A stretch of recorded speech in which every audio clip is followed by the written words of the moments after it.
Welcome to episode 1 of the Figure Feedback Podcast. So, yeah, I know that this is a little bit different, but YouTube did unlock the ability for us to create podcasts and put them in playlists like several months ago. And I thought that it would be a pretty good idea and hopefully good for the channel to just take advantage of these new things as they come out. So, with the Figure Feedback Podcast, what I'm going to be talking about here is basically everything that is encompassing the channel as far as 3D printing. We're going to be talking about action figures, collectible statues, and just kind of everything that's just surrounding this whole culture of collecting and the types of things that I enjoy in that realm. So that's what this podcast is going to be about. And for the first episode, I wanted to talk about how I got into 3D printing and just tell you my journey about it. And I don't know, maybe your experience is similar. So this is something I have not spoken about on the channel before, and that's also kind of what the podcast is for, to sort of just talk about some things that I don't think would be thick enough, if you will, to have its own little individual video. All right. So, and I also don't want this to be dependent on video. So you won't have to worry about things going on the screen that you need to be looking at it in order to understand. You can turn your screen off and you can just use it as an audio podcast if you want. And that's what I would do. All right, so let me talk to you about how I got into 3D printing. And it's actually kind of interesting because when I first started to hear about 3D printing, it was many years ago. And the first that I've heard about it, like kind of like on a consumer level, it was from tested.com. And that site is still around today. So it was Will and Norm from Tested, and they were the people that you would see the most. And they would talk about MakerBots quite a lot. And, at that time it's expensive, and I didn't really think too much about it, but I knew that it was a thing, and they really seemed to love their MakerBot. But from there, many years have passed. I didn't think about it at all. And the thing that kind of got me into 3D printing, ironically enough, was Warhammer. It's kind of like a typical answer, like here is Warhammer. Everybody likes Warhammer, right? But it's a little bit different the way that I got into it, because when it comes to Warhammer, I've never played a Warhammer tabletop game at that point. Never. I know anything about it. Didn't know anyone who played it. And honestly, I didn't really even understand why someone would want to play a tabletop game like that. The whole thing just seemed really difficult. And just really like, why? It's so much math you have to do, and there's measuring tapes and rulers and just all these rules that you have to follow. And I'm like, how does anyone consider this fun? It seems like you're spending more time deciphering what you could do or should do and just kind of fumbling through a large manual instead of just, being in the moment and playing the games. So I was never into it in that perspective. But video games is what I am really into. And I had played Warhammer Vermintide on PC with one of my best friends. And we had a really good time with that game. If you're not familiar with Vermintide, it's basically it's like a hack and slash game that takes place like in the old world in Warhammer, kind of like the fantasy side of things. And man, it was just so fun going in and slaying all those Skaven and all those, heretics, if you will. And we had such a good time playing that. And then Dark Tide was announced, Warhammer 40k Dark Tide, which is pretty much like Vermintide, except it's in the Warhammer 40k universe. So, it's more humans, but it's still also incredibly violent. So when that game was coming out, we're like, yeah, this is like Dark Tide, or it's like Vermintide with guns. So of course we were going to play it. So when it came out, we started playing it. My character is the Ogren. That's like my main character. And his main character was the Psyker. So we played a good bit of that. And for Christmas of that year, he bought me the McFarlane Toys Mega Fig of the Ogren. And, I collect a lot of different action figures, especially the McFarlane stuff. So I was like, yeah, this is awesome. This is an Ogren. This is my character right here.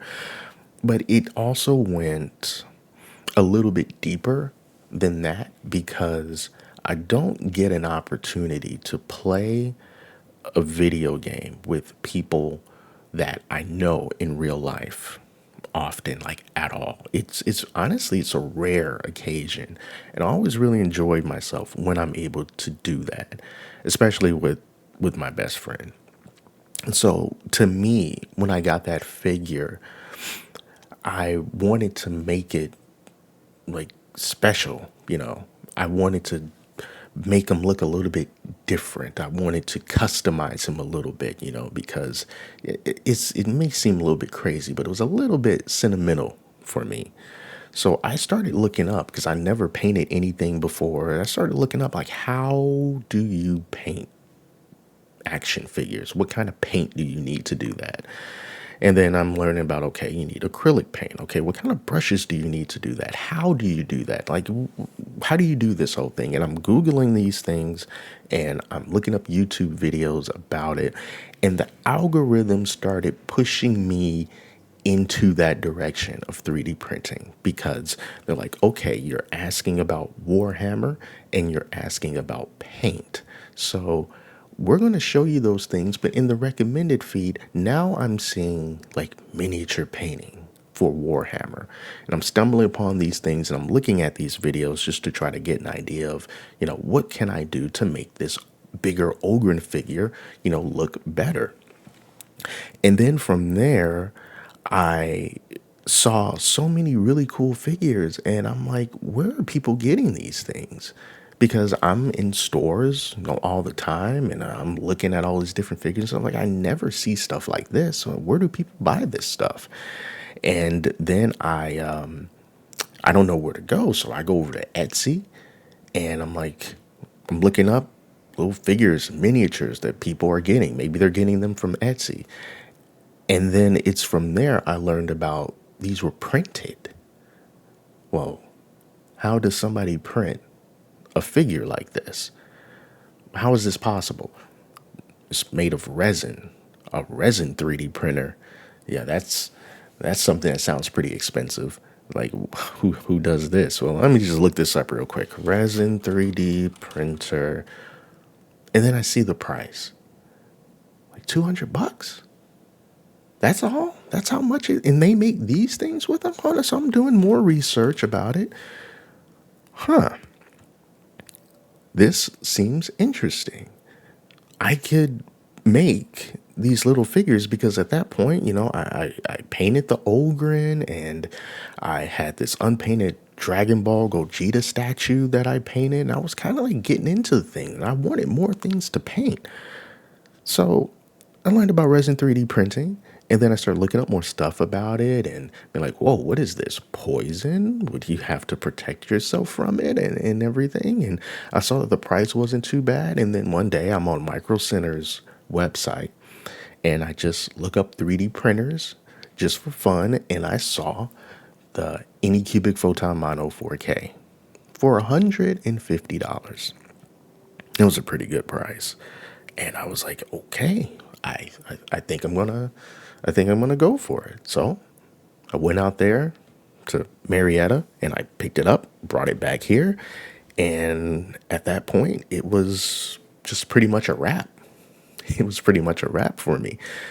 And I've made so many different videos about resin 3D printing. And as I was kind of just getting started with it, setting up in my garage and everything, as I printed more and more things, I was like, man, this is just so cool to be able to do this. But, sometimes I want to make things that when it's done, I can just reach onto the plate, grab it, and just be fine.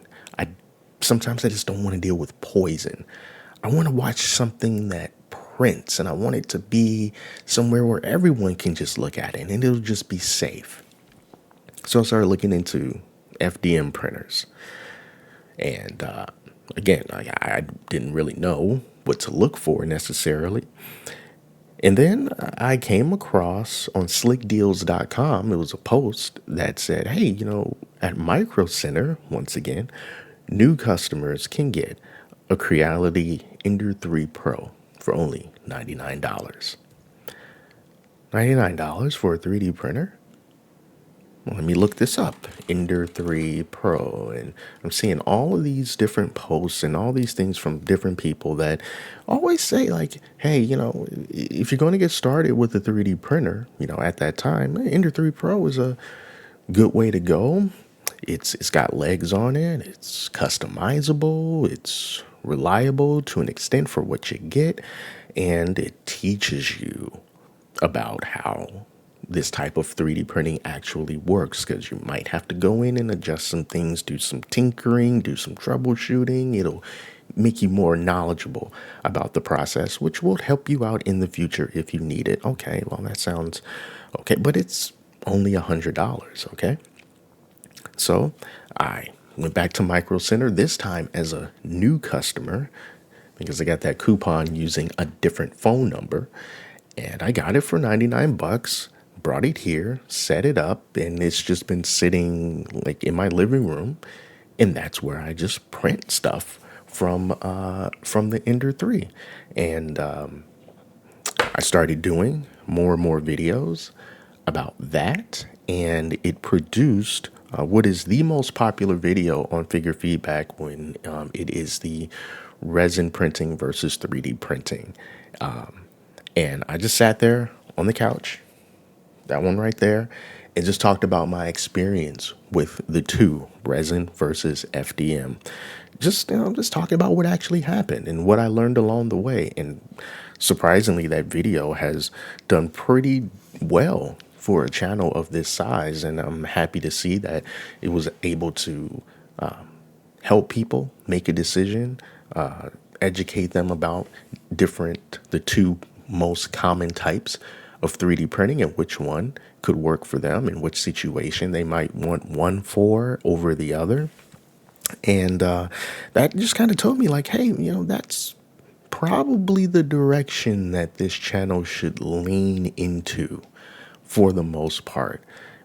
You can still talk about regular figures, but the whole 3D printing thing, yeah, that seems to be the niche, if you will. And that's really what I've been focusing on ever since. And I'm still doing it, still doing 3D printing like all the time. And it's led me to support some really awesome creators, like over on Patreon and my mini factory. Some of my favorite, of course, is Wicked and Cast and Play. I show off their different models as often really as I can on this channel, because they do some really, really good stuff. And I have even more reviews coming up featuring different types of resin in which I get to showcase those particular figures. And hopefully it continues to go down that road and I can continue to talk about 3D printing.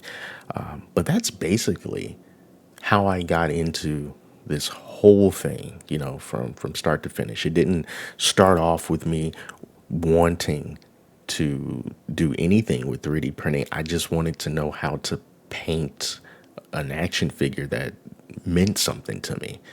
And the algorithm pushed me towards 3D printing. And I'm glad it did, for one of the great things that AI has done. And it is that, to give me direction in where I wanted to go as the newest, latest, and greatest hobby, and as the main topic for this channel. I really do believe that 3D printing is this lumbering, sleeping giant that most people in society don't know is there. Because right now, the big thing that everyone wants to talk about that's on the tip of everyone's tongue is AI, artificial intelligence. And the funny thing about AI is that it's talked about like it's this brand new thing that came out like a year ago, but it's always been around in some way, shape, or form. And now it's to the point where everyone is talking about AI, even when they wouldn't have mentioned it in the past, because it's like it's the trendy, cool thing to say. Like, well, we've got AI this and we've got AI that. Where technically, when you were doing autocorrect on your phone years and years and years ago, that's a form of AI, right? I mean, is it not? I think it is. You're playing video games. We used to say that you were playing against the computer and that the computer was cheating, but now they refer to it all as AI. And before that, sometimes they would call it something different. I think it was Left for Dead. They will call their system the director, which was still, AI. But it's had such a really good marketing push that that's something that a lot of people are focused on. And I think that 3D printing is just sort of it's bubbling under the surface. And when people become really aware of it, because I don't think like it's almost there, it's not there yet.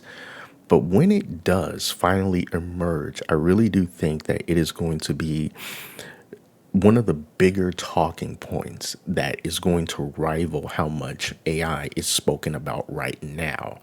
And it's almost there because thanks to companies like Bamboo Labs, who really just took 3D printing to the next level on the consumer level by bringing out that P1P and just making it dead simple to operate right out of the box. No assembly required, no special knowledge beyond picking your own models and figuring out how to use the slicer. But as far as the core operation goes, it's just dead simple to use. And it's really good at what it does. And that is what is needed for 3D printing to really, FDM 3D printing to really go into the mainstream, to get people's attention so that they know that this is even something that you can do in your home. And I think that Bamboo Lab, they raised that bar so high, and other companies have been forced to come in and do what they have already done and try to do it better. And then that also makes it so that the prices become a lot more competitive. So it brings more people into the space. You look at Creality and their K1 3D printer. And yeah, I think it was probably a little bit rushed coming out. It had some problems with this extruder and its hot end, and they had to revise some of those parts. And now, if you try to buy it in the store, you kind of have to look for different signs of which model you actually have. But beyond all that, the whole point is just creating these easy to use machines right out of the gate. And now the price, at least at Micro Center, that you can get a K1 for, they brought it all the way down to like $350. That is an amazing price point. So they're really trying to be super competitive about this whole thing. And this has all happened in the span of maybe just 2 or 3 years. So you can just imagine in the next few years where 3D printing is going to be at that point. And I would like for it, and I do believe that it will get to the point where you're going to be able to see 3D printers in regular big box stores. You're going to be able to see them in Walmart, in Best Buy, and in Target. And they're going to be sitting alongside your computers and your tablets and your cameras and your HD TVs. And I think that they're going to become more commonplace, and things that Bamboo Labs has done has made it a lot more feasible for that to happen. And as these other companies come in and try to get a slice of the pie, become more competitive, I think that's where you're going to see the public become more aware of this whole thing. So when I showed my parents just something as old as an Ender 3, and all I did was make just a little clip that you can put on like potato chip bags to keep them sealed once you open them.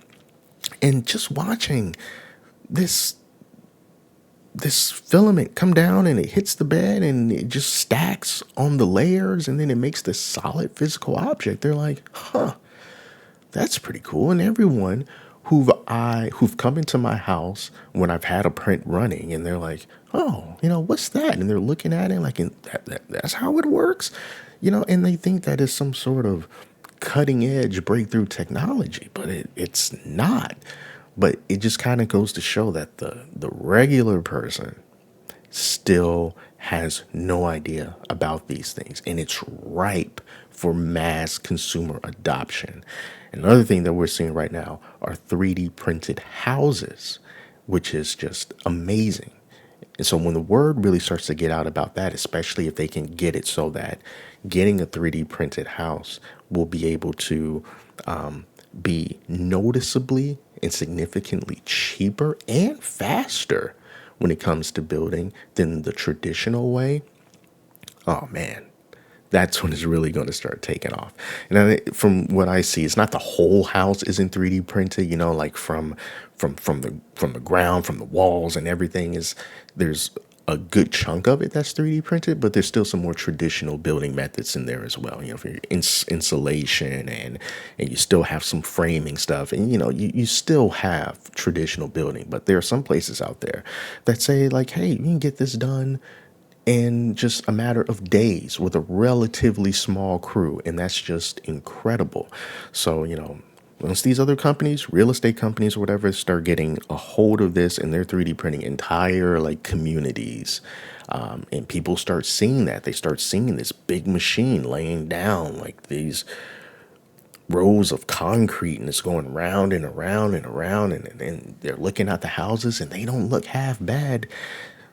Man, that's amazing. How do they do that? And then they find out that, well, you can do something similar just right there in your living room and it doesn't cost you that much money. And we're still waiting for that to happen. I know that it's not ready yet. Like I said, it's not ready yet. We're still in that uptick of innovation and price competition that was ushered in my opinion, by Bamboo Lab.